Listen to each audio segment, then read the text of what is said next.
everybody. Good luck out there, Gordon. Thank you. We're ready to project you, Gordon. Bon voyage, and best of luck in your future endeavors. Final sequence. Godspeed, guys. Hell, what is it? What? It's your anthem. Uh-oh, something's... No, something's gonna go wrong. Oh my gosh. Well, we're back again this week for another Half-Life adventure. For too long, I've been suffering alone in the absence of a Half-Life 3. So with that said, if my girlfriend wants to really show that she's committed to this relationship, then I invite her to share in the burden. Oh my god, it's the guy with the tie. Ew. To get you up to speed, last week I had my girlfriend play through the original Half-Life, and within minutes of beating it, she got right to installing the sequel. If her desire to see what happens next in the story was that strong after the first one, well, I can't wait to see how quickly she installs Half-Life 3 after this one. Whoa. I learned this time. I should start by saying that when I originally decided to having her play through this series, it was specifically for Half-Life 2. I mean, at least these guys look a lot better than the other guys. Half-Life 1 is an amazing game, but when you put it next to its successor, it's not even a contest between the two. Welcome to City 17. So we're in City 17. Why do I feel like it's not actually that safe here? This stuff, it's all I have left. What? Don't be a dick to him. God. Half-Life 2 basically takes all the good things about the first one and cranks them up to 11. Although, I'm really glad I had her play them in order because she was able to appreciate things way more than if she just jumped straight into 2. Don't drink the water. They put something in it to make you forget. Oh god, okay, I'm not gonna drink water. It's okay, dude, I don't remember either. Since she played both of these titles practically a day apart from one another, the changes were all the more apparent. Obviously, Half-Life has had a bit of a facelift since the last game, and it's safe to say she wasn't making fun of the textures this time around.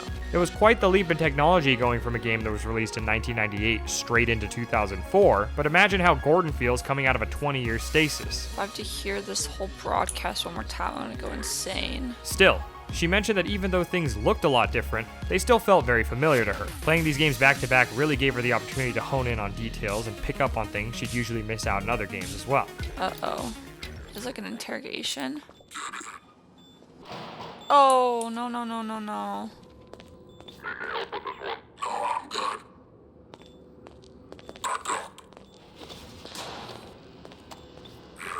I'm gonna need me some privacy for this.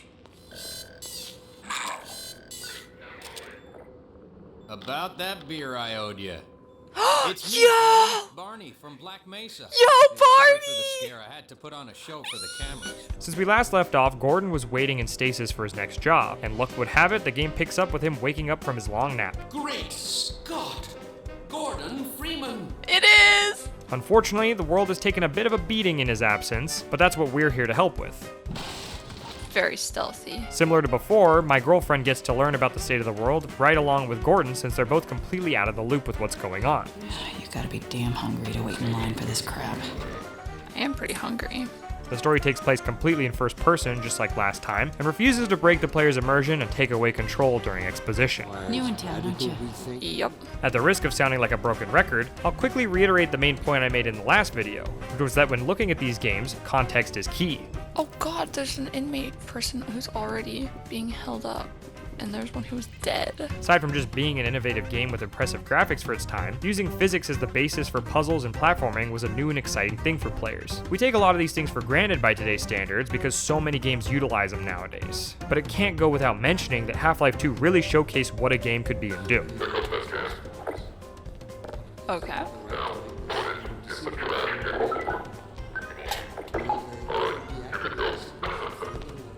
Douche. I took a risk last time when I sent my girlfriend in, with the hope that the game lived up to today's standards. And that gamble paid off as we learned that Half-Life 1 wasn't just a good game for its time, and is in fact a solid, great game. With that being said, my girlfriend now has some expectations going into this one. Unlike before, where she just went in completely blind, she's seen what Valve is capable of in an FPS, and can't ignore her underlying excitement and anticipation for what they have in store next.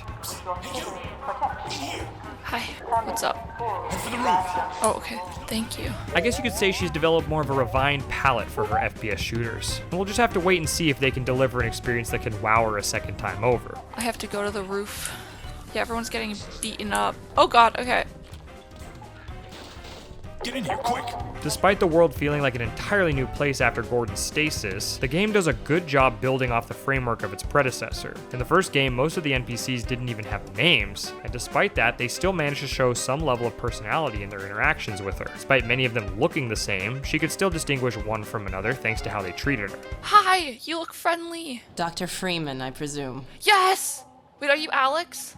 How do you look so fashionable? Everyone else is in a Dr. Kleiner jumpsuit. said you'd be coming this way. I don't think it occurred to him that you might not have a map. Yeah, no, I was really confused. I don't think I met you. Man, a few words, aren't you?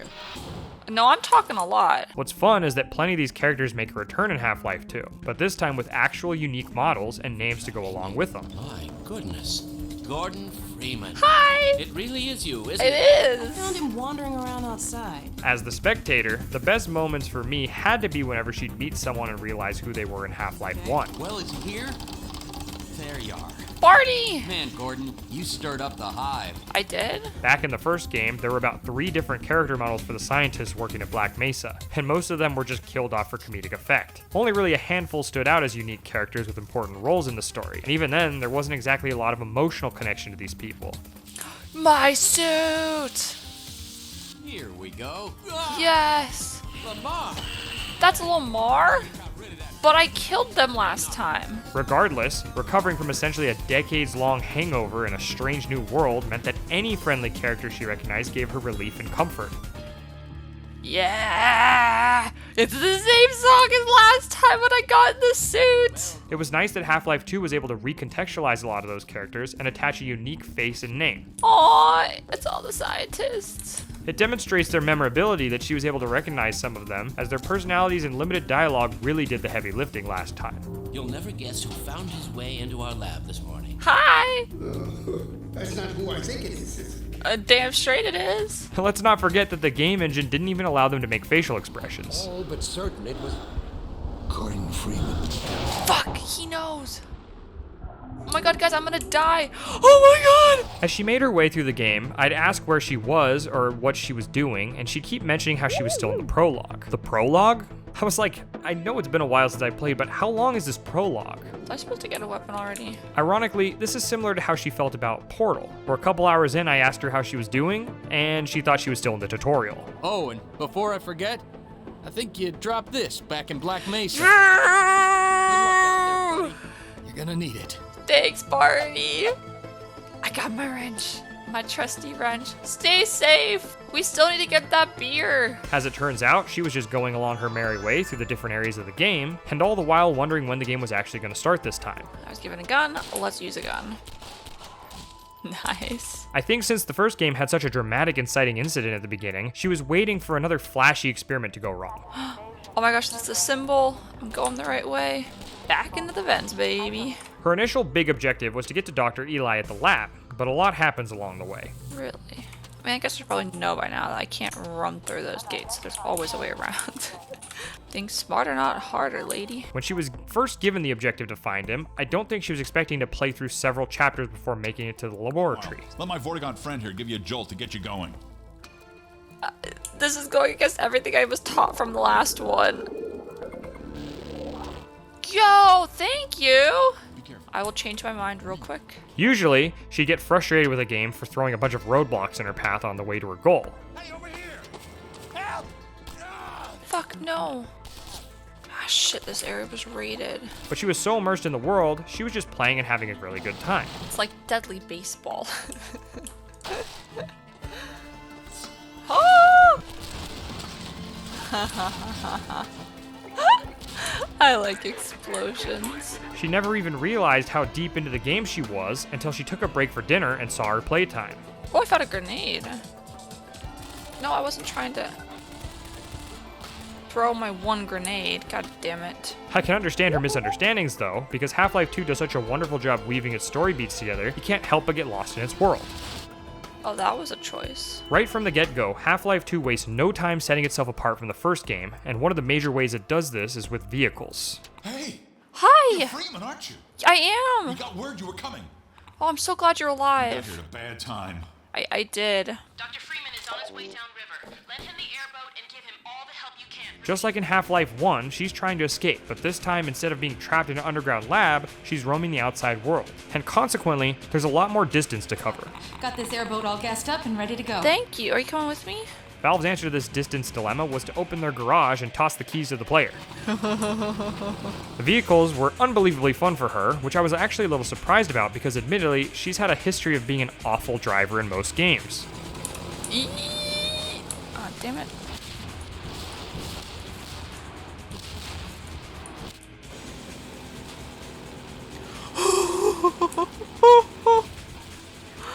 That was probably supplies, but I don't really care.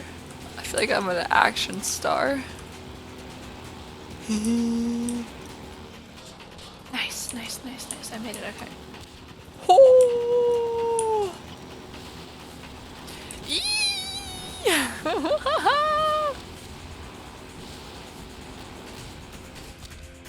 This way. Oh my god, oh my god, oh my god.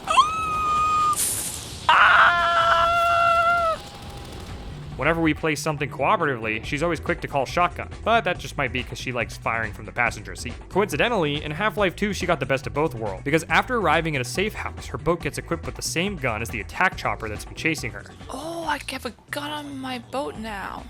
Let's take down a chopper. Now, if you thought she was a bad driver before, it didn't get any better when she was driving and shooting at the same time. They don't realize it's like, I'm a little insane. If I was with the Combine, I'd be more afraid of getting run over than shot, to be honest. See ya, suckers. I love this boat section, it's so fun.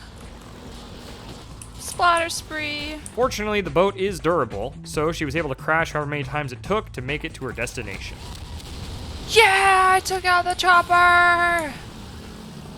I think I made it! After making it to the lab and finally reuniting with Eli, she got introduced to probably the biggest game changer of them all. Eli, hi! The gravity gun. Why don't you take Gordon along and give him some practice with the gravity gun? Sure. Come on, Gordon. Let's go have some fun. The addition of this tool-weapon hybrid really breaks the dam on what sorts of puzzles are possible.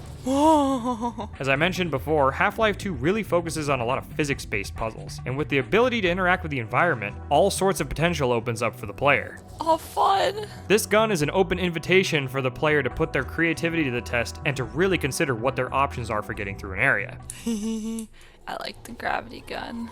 It reminds me of like a precursor to the portal gun. Do you think the portal technologies are what they are researching here? Unfortunately, while playing with Dog and the gravity gun, the lab gets raided in search of Freeman. Come on, Dog! That means she's back to solving puzzles and shooting things until further notice. I blow those up, but I feel like being in a wooden building is not good for blowing those up. The good news is she's pretty familiar with how this works from her first adventure. I like this guy's traps. Not to mention, she's had some practice with a lot of these guns from her first journey as well. That was mean. They put the health right next to the guy. The shooting segments were a lot less stressful this time, and call me crazy, but it may have something to do with her knowing she can actually replenish her armor this time. Oh my god. What the hell are those things? Pivoting from gameplay for a moment, I'll briefly mention that in the process of editing together the first video, she started picking up on a lot of her blunders from that playthrough. Things like the game clearly trying to steer her in the correct direction were blatantly obvious when watching them back in post. It took me a sec, but I understand now what those canisters were for. After more than a few facepalms, she was determined to learn from her mistakes and be even better this time. Oh, shotgun. Among the list was actually hiding behind cover, using more than one weapon for the entire game, and of course listening to the game when it was trying to help her. Oh, I can tell if they're on it because it wobbles. So with that being said, she applied this mindset to the gravity gun, for better or for worse. I'll concede that she definitely thought outside the box with it in some places, and yet she somehow still managed to simultaneously overthink and underthink it all the same. Plenty of sections were spent just sitting still contemplating how to use the gravity gun in some complex way when the solution was actually quite simple. Then I can make a portal. All the while, there were plenty of moments where she couldn't help but pat herself on the back for her immense cleverness. Depending on how you use it, it can be your most valuable asset or just another gun at your hip, but the options it provides you are cool nonetheless. It really is whatever you choose to make it though. Major fracture detected. I need like the silver cat ring. After learning that Eli's been captured, she has a lot of ground to cover again. Dr. Freeman, you're kidding. Hi. I've been on the line with Alex. Her father's been captured. What? Eli's been captured. This time the game puts her behind the wheel of a car, but with the added caveat that now she has the gravity gun. See y'all later. I feel like I need my driving playlist. I drive. It took her longer than I think she cares to admit to figure out she could actually pick up the car with the gravity gun. Look at this coastal drive. I'm on vacation. Ah! But she got there eventually thanks to crashing it in several awkward positions. See ya, suckers. Okay, well, that could have been really cool. And of course, I messed it up.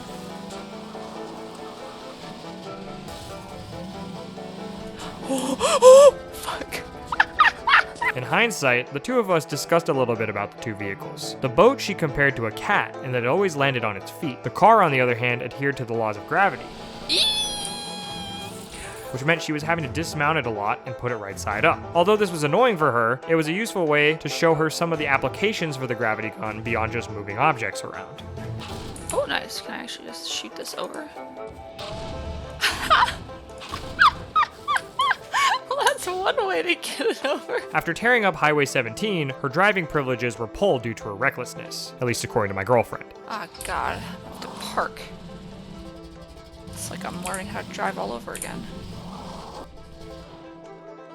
Not too shabby. My dad would still make me redo it, though. From here on out, she had to go on foot since the car was drawing too much attention. Albeit she's not the most inconspicuous driver on the road, so it's not all that big of a shock that she drew unwanted eyes. I wish I could be driving right now. If only I hadn't been driving like such a crazy person, maybe they wouldn't have been looking for the car. I could have just snuck by under the radar, but no, I had to be doing jumps and crashing into everything. The next chapter of the game has a ton of bugs. The jury's out on whether they're aliens or insects, but regardless, they still served as an adversary to my girlfriend. At least they did until they started working for her. They're my friends now. After she was given the Pteropod, she gained access to command a pack of antlions. This squadron will follow you around while you hold it and attack things on sight. Wait, I'm supposed to sick my bugs on them. Oh, they already know! Go, bugs! Look, these bugs work for me! Good work, bugs. You guys took out everybody. Holy shit! They're better at the game than I am. Of course, in true girlfriend fashion, she immediately forgot she could throw it and exclusively used it to make the antlions follow. So for pretty much the rest of this section, she had an entourage of insects providing backup. Leave my bugs alone. Did we lose anybody? Nope, all bugs are accounted for. Good work, guys. Initially, she wasn't sure if they could come back after dying, so she was overly protective of her followers. No! They killed one of my bugs! As it turns out, they'd been dying the whole time, and she just never noticed it. It wasn't until one died right in front of her that she learned they could die, and then moments later, replacement walked up, and she realized they were expendable. Wait, there's 4 of you guys again. Are you guys all new? Did I get all my bugs killed and you guys just keep, like, coming back or, like, joining the forces? I kept thinking I kept all my friends alive. God damn it. She'd still go out of her way to provide her worker ants with a good quality of life, but unfortunately, I think she did more harm than good most of the time. Good work. No, I killed my own bug! I'm sorry! I was trying to protect you. After seeing her command these poor guys, I can say I hope I never have to march into combat next to her, because she's easily earned herself the title of world's worst squad leader. Ah! Okay, guys, don't go in there. Don't go in there yet. Don't go in there. No, no, no! Aw, fuck. Oh, there's a grenade. No, my friends! She kept getting jump scared by them when they'd make the mistake of sneaking up on her, and usually the poor things would end up taking a few rounds before she realized they were friendly. Pardon me, but they're gonna be turrets. Oh my god, oh my god, oh my god! Oh! You're a part of my team. Okay.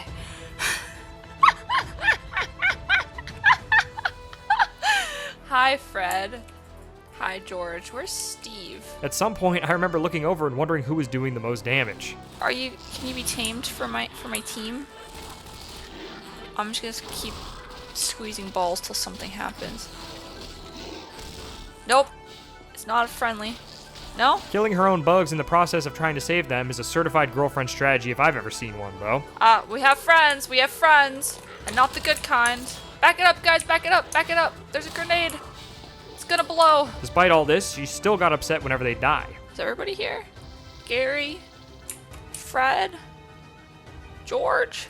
Steve, you're the one who made it. Are those names you gave them? Yeah. I tried to warn her when she decided to start naming them, but I've come to learn you can't give a girlfriend an animal companion and not expect her to grow attached to it. The gang's all here.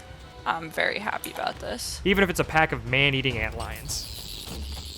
Shit, I'm sorry. Shit! I just killed Fred. He hopped in front of me while I was zoomed in with my crossbow. I'm sorry, Fred! I was quite surprised how much fun she had once the bugs were introduced. Aside from them not looking like the cutest things in the world, I was a little worried their 2004 AI might get on her nerves, but it never was a problem. Watch out the fires, Buggy Boos. I think that it had something to do with how last time she was all alone the entire game. In the first game, she was essentially a one-woman army. Well, I'm not saying like I don't appreciate your contributions. I just, I like leading a small army, that's all. Sure, there were a couple of incompetent security guards and scientists here and there to act as fodder, but I don't think she ever felt like she could rely on the NPCs to make an actual impact in a fight, or even neutralize the threat for that matter. This is like an all-out war. This is a fucking mess. Half-Life 2 has a lot more camaraderie in it, even if it's with a bunch of bugs. Well, I'm not trying to leave you guys behind. You guys need to keep up, though. Also, where the hell is Alex? Wasn't I supposed to, like, meet her here? I'm so confused. Where are your brothers? The bugs weren't the last of her companions either. After finding herself in yet another trash compactor, that doesn't sound good. She meets up with Alex. Yo, Alex! Throughout her adventure, Alex pops in and out to help out, and she has a lot more personality than the bugs. I'm glad you made it here in one piece. Oh my god, hello! Me too! I'm so glad you're here too! My girlfriend really liked Alex, and for the most part enjoyed having her as a companion. Hang on, I'll see if I can figure out how to get that gate open. Thank you. Okay, got it. She's solving the puzzles for me. I love this. The thing is, unlike the bugs, Alex is not expendable, so you can't let her die. Girl, behind you!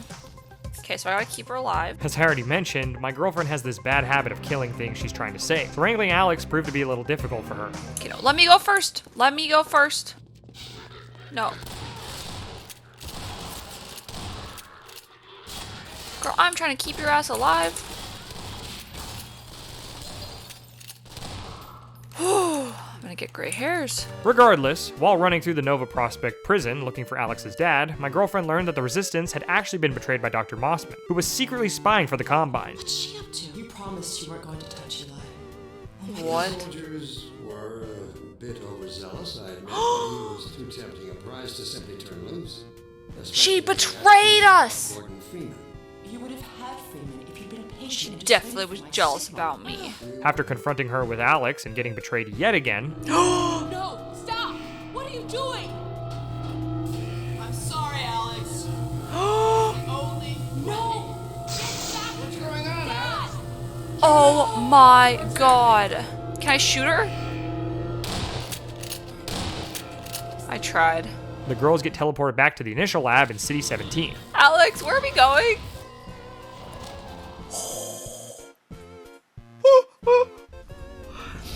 Where the hell are we going? Yo, we're back in the lab. Back in the city, she's reunited with Dog and some more capable companions. Dog! Doc, come in. Are you there? Barney! I'll take all the help I can get.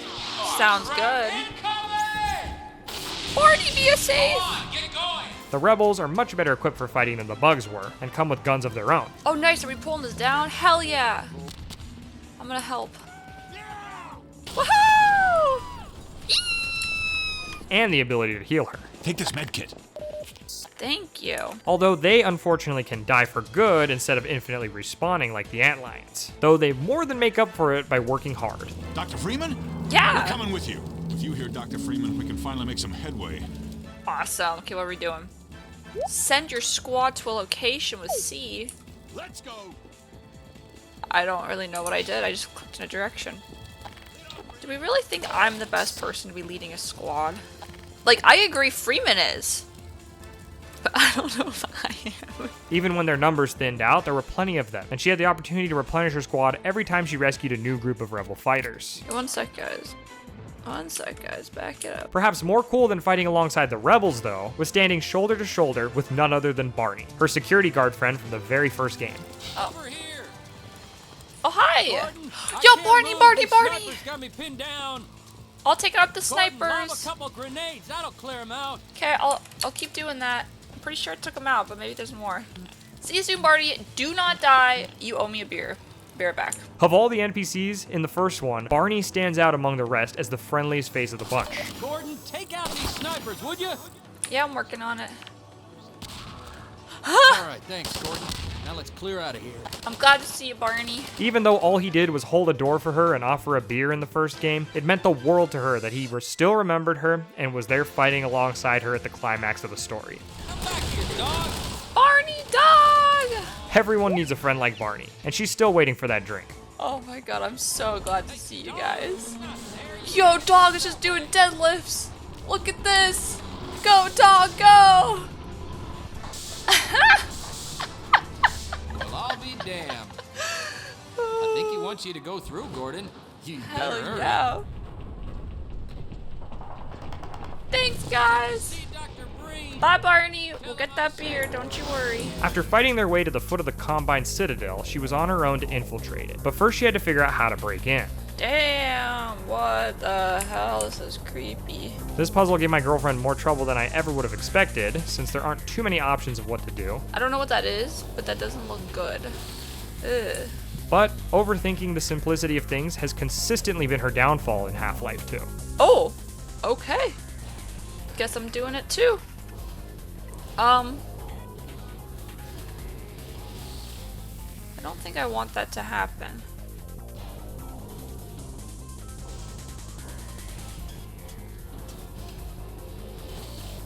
So I don't do that. Oh, nope. Oh, nope. Looks like this way doesn't go to the zappy thing, so let's try going this way.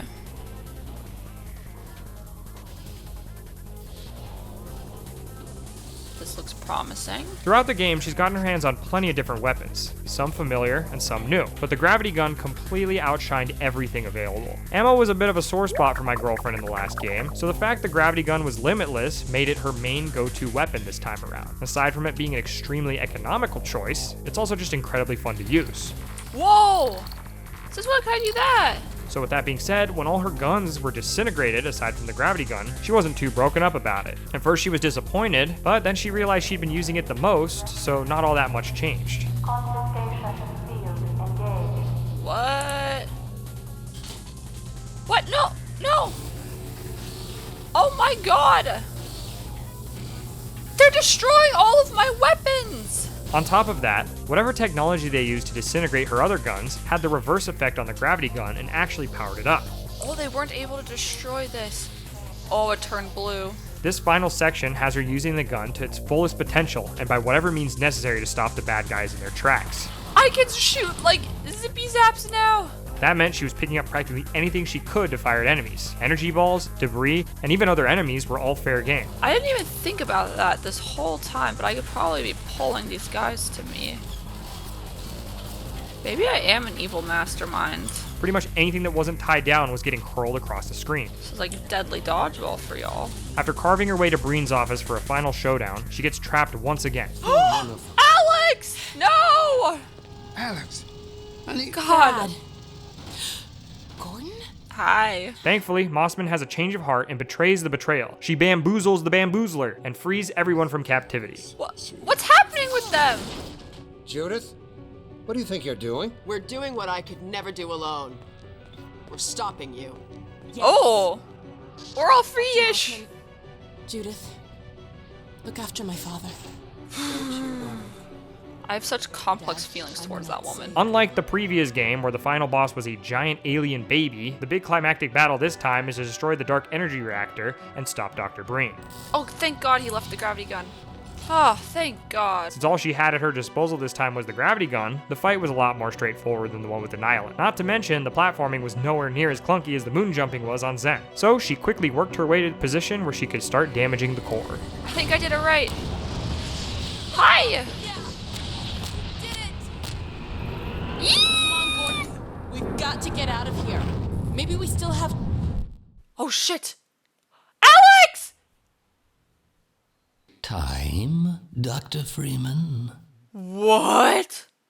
I do apologize for what must seem to you an arbitrary imposition, Dr. Freeman.